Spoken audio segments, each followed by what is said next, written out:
Sa tenga niya. Oh. Ang ingay kasi. Hello Kathleen fans! Ito na nga ha. Kaya sure na sure tayo mga kasers na magjowa na nga itong si Ma'am Kathleen at Sir Alden mga kasembreros. Ang sarap ng bungad nitong isang admin, no? Shout out po tayo kay Mama Shiandro. Sabi nito, last spotted magkasama ang Kathleen sa burol ng lolo ni Tisoy. So before pa actual sa part dito yung sa bench, no? Sabi niya dito is I'm very sure magjowa na sila nun. Panatag and hashtag panatag, hashtag Loki. So team panatag talaga tayo mga kasembreros. So shout out kay Mama Shiandro 15 minutes ago mga kasembreros. And then ang natutuwa ako dito sa next niya na pinost kasi mas nauna niyang pinost actually. May nabasa ako sa threads. Si Sanya pala ang girl ni Mayor at lagi spotted sila magkasama, hindi si Kath. So hopefully no, talagang ganun kasombrerong siya yun. So tayo po ay team panatag talaga mga kasombrero. Yun ang gusto nating tumbukin dito. And hindi mo naman ipapakilala no si parang kumbaga pa wala naman tayong amnesia. Mas lalos lang walang amnesia kasi nga si Daddy Ted talagang yung daddy niya Ma'am Catherine ay botong-boto rin kay Sir Alden, no? Yung mga promo pa lang dati nila sa mall tours, yung mga kasombreros dati talaga gusto na ipasa ni Daddy Ted si Ma'am Catherine kay Alden kasi alam niyang iingatan niya ito at saka i-care mga kasombreros. So tayo po ay team panatag. Iba kasi yung trabaho, iba kasi yung mga issue, no? Yun lang talaga, low-key lang talaga sila mga kasombreros. And come to think si Sir Coco Martin, ilang taon na siya bago nagkaroon sila ni Julia, 37, 30, 38, 34, something like that mga kasombreros, no?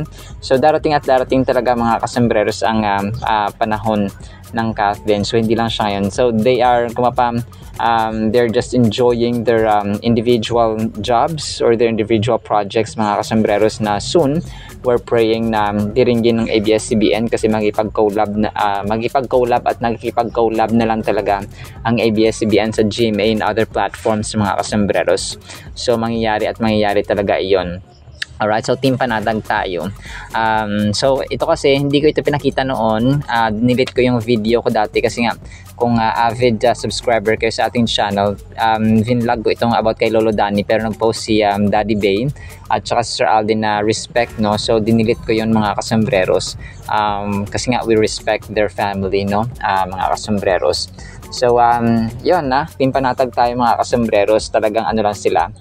They're single, they're both happy and single mga kasombreros. So ayun po. And then next, no, nakarating na nga si Pops Alden. Nakakaan dito kasi hindi makausad daw sa traffic mga kasombreros. Yung yung tawag dito, yung post mga kasombreros. Pero yung post lang na pero si Sir Alden sabi niya ito safely landed or safely touchdown mga kasombreros. So yun tapos yung sa EDSA yata ito yung kanyang picture mga kasombreros kanina na sobrang daming sasakyan no naka stop mga kasombreros. So pero bago yan ay marami pa silang pictures no ng family niya mga kasombreros sa airport, no? Sina Riza, of course si Sir RV Matibag, si Ma'am Kien pala itong may kulay pula na buhok mga kasombreros, no? Salamat po sa pag-cater at sa pag-accommodate kay Phenomenal Box Office Cinema King mga kasombreros dyan po sa London. So talagang nakita natin na in-enjoy talaga ng family Fulkerson mga kasombreros yung kanilang bakasyon kasi nga tinanggap din sila ng tao. So syempre Sir Alden yan no? In demand. So ito no, gumala pa sila sa Westminster Station. Tapos kasi hindi mo kapag andun ka talaga mga kasombreros like sa Hong Kong, no, kailangan mo talaga ng tour guide.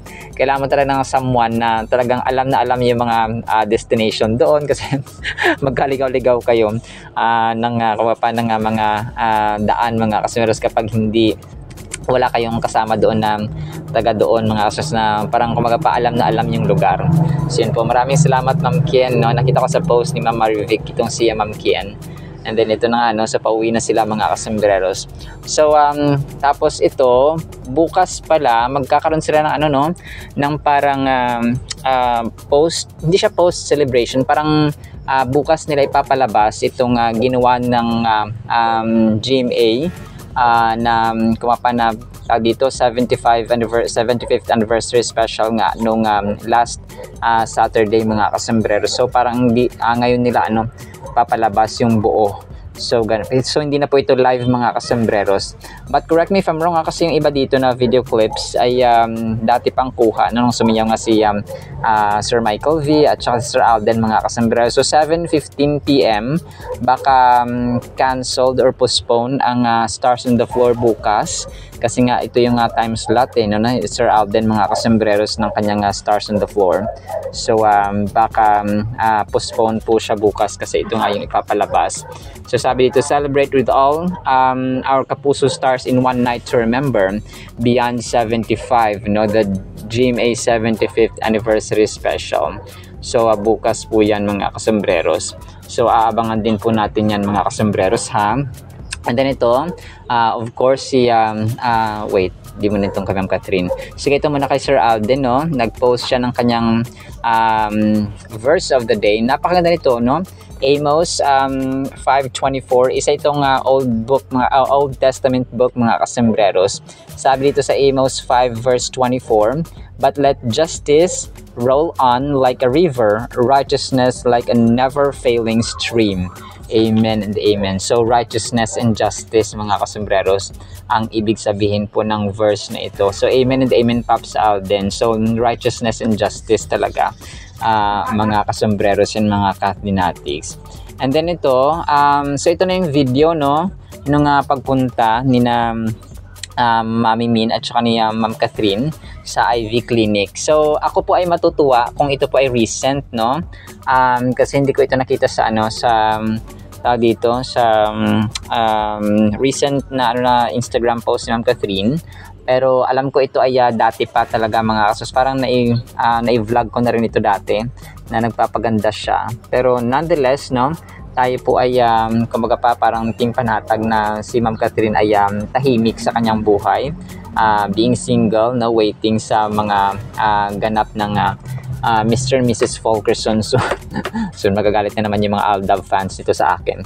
Sasabi ko na talaga yan. Mrs. Fulkerson, mahiya ka naman, may asawa at anak na si Alden. Sabihin ka. Ay nako po. God bless you Aldab fans. So yeah, ayun na. Next item natin mga kasembreros. Ito, sobrang legit ang kakapost ng Catherine admin. Sobrang ganda ni Ma'am Catherine at saka ni Ma'am Nadine Lustre dito. May teaser na pinalabas bago yung cream silk pero hindi na sila kasama doon mga kasembreros, Parang wala nang Kasi dito pareho sila ng earrings hindi ko lang kung may pasabog sila na bago sa cream silk. Pero abangan natin yan at saka magsisilabasan na naman yan mga kasembreros, i-update ko kayo sa mga future updates pa natin. And then ito, last item natin ito mga sobrang kulit ni Daddy Bay dito sa aeroplano. Kasi ito natutulog siya tapos kinulit-kulit siya. Anong parang nakalagay sa ilong niya para may takip. Sa ilong niya tinakip pero sabi niya sobrang ingay kasi dapat sa may tenga. Sobrang kulit talaga ni Daddy Bay. Tapos hindi ko lang kung si Angel or si Riza itong nag-video sa kanya mga kasembreros. Pero sobrang kulit ng inyong Daddy Bay. Kaya matagal tumatanda ang mga ganito kasi makulit at saka lang tayo. Dito jamming ba? Tropa-tropa lang sa mga sa mga bata. So kapag bata daw parati ang kasama mo, para ka na rin bumabata mga kasembreros. So ganon kasi masayahin at saka Gen Z mga kasembreros.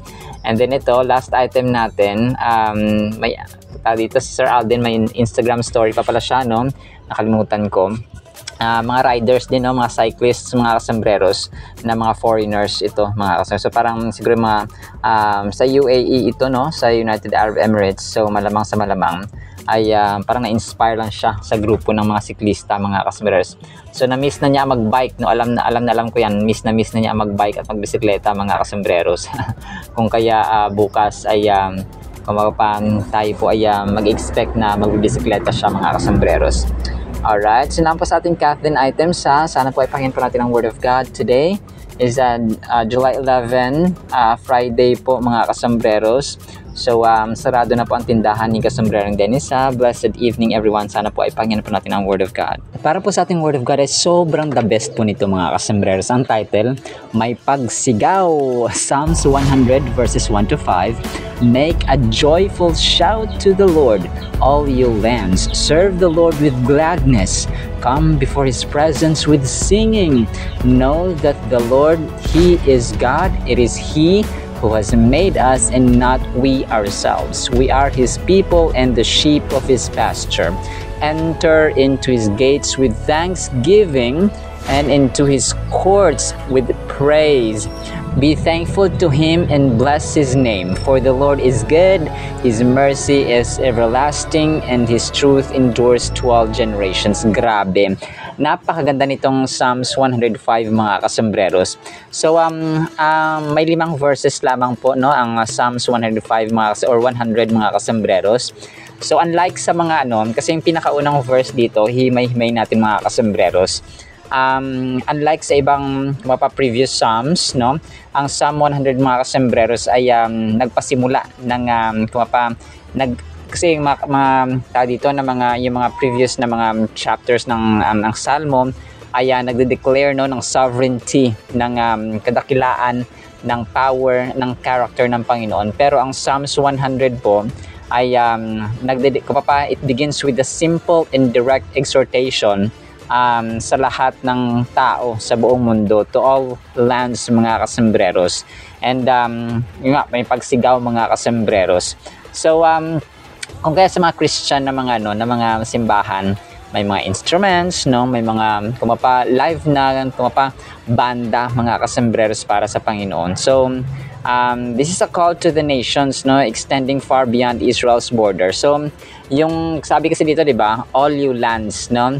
Make a joyful shout to the Lord, lahat ng tao. So ibig sabihin po, hindi lamang po yung bansang Israel or yung mga Israelita, mga Kasombreros ang tinatawag dito, kundi extended ito sa lahat ng tao, sa lahat ng mga mortal beings, sa lahat ng mga tao in particular, in general mga Kasombreros. So all you lands, no, sabi dito, the nations must recognize who the Lord is. He is Yahweh, by whose grace and blessings His people exist. Now the nations too are invited to sing hymns to the Lord and to worship Him. So amen and amen. So lahat mga Kasombreros, lahat ng sangkatauhan, no, ay tinatawag at in-invite mga Kasombreros na sumigaw ng papuri, pagsamba at pagdakila sa ating Panginoon na may pasasalamat. And sa next verse, sabi nito, serve the Lord with gladness, no? Yung paglilingkod natin mga Kasombreros, yung may galak ba?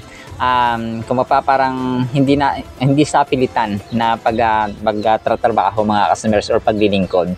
Kasi alam niyo mga Kasombreros, kasi ang mindset ng mga tao, pag naglilingkod ka sa Panginoon, no, anak ka ng Diyos, no, you are faithful to God, you have faith in Christ, ay iniisip nila na parang maraming bawal, no, parang nililimitahan ba yung iyong wala ka ng freedom gaano, parang nililimitahan ka, at saka yung kasiyahan mo parang nasa-suppress. Baliktad po mga Kasombreros.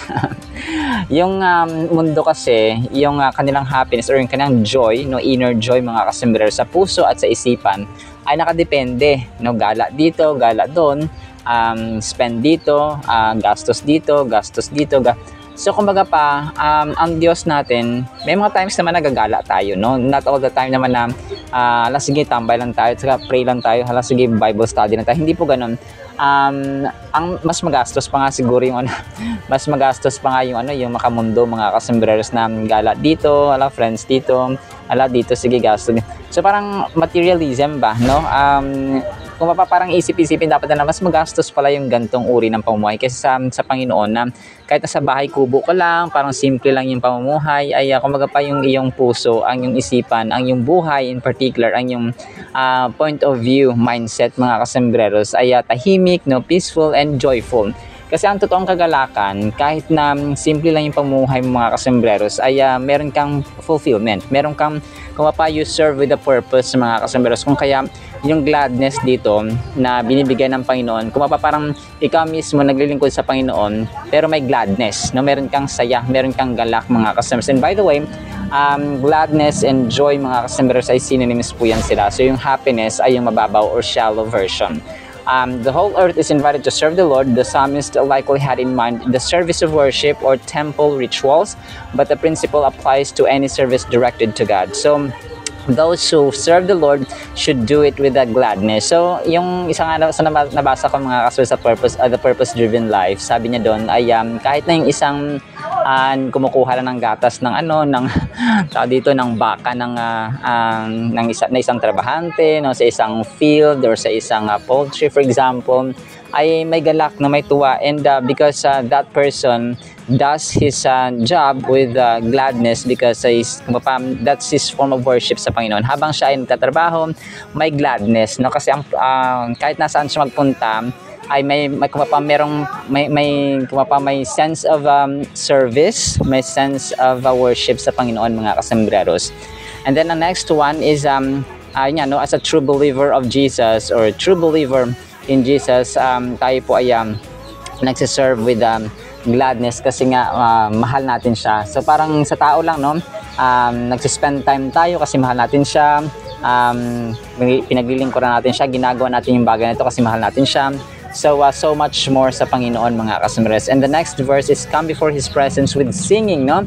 As in many places in the Psalms, praise expressed in song, singing is not only the way to praise God, but it is the chief way to praise Him. So maraming paraan para dakilain ng Panginoon. Maaring kung nagte-testify ka, no, you're posting sa social media, you are posting sa Instagram story for example, sinasabi mo sa katrabaho mo, sinasabi mo sa tao, sinasabi mo sa pamilya mo, sa inay mo, sa kapatid mo, and so on, yung kabutihan ng Panginoon. So that's also praising Him mga kasembreros. So that's one way. And yung pagkanta, ito yung pinaka-chief no, kasi maraming verses din sa Salmo na sasabi na dalhin ang mga trompeta, na dalhin ang mga cymbals, mga tambourines, mga gitara, and so on para gamitin sa pagdakila at pagtaas sa Panginoon mga kaso. So kung pa ito yung pinaka-chief no, pinakapangunahing dapat gawin or pwedeng gawin para dakilain ng Panginoon. Nagkapatugtog ka ng worship songs, and then damam yung kanta, and then you lift up ang Panginoon mga kasunod sa pamagitan ng kantang iyon. So that's another. And then the next verse mga kasunod, why to that He is our creator no, and shepherd, know that the Lord He is God. So wala na ibang Diyos mga kasunod maliban sa Diyos na lumikha ng langit at lupa, at siya ang gumawa sa atin at hindi ang ating sarili. So this is the truth mga kasembreros sa dapat na isa sa pamuhay natin, and we'll live by faith in Him because hindi tayong lumikha sa Diyos kundi siya yung lumikha sa atin, as simple as that. So kung wala ang Diyos, wala tayo. Kung ang Diyos ay kung wala tayo, kung wala ang Diyos, wala tayo. Kung wala ang tao, Diyos pa rin siya mga kasembreros. But out of His love, no, expression of love mga kasembreros, ay He created human beings. He created us because as a sort of extended family and expression of love mga kasembreros. So know that the Lord He is God. The praise that comes to God from His people and all lands should be mindful. We have many reasons to worship Yahweh, the covenant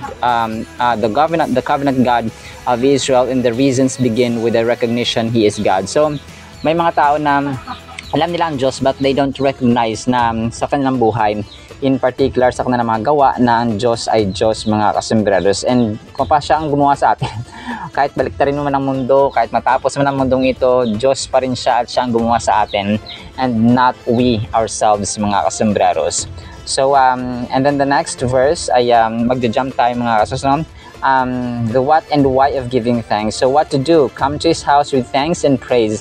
So, ito yung gagawin natin sa ating panalangin mga kasembreros. Hindi lamang siya always hingi, no?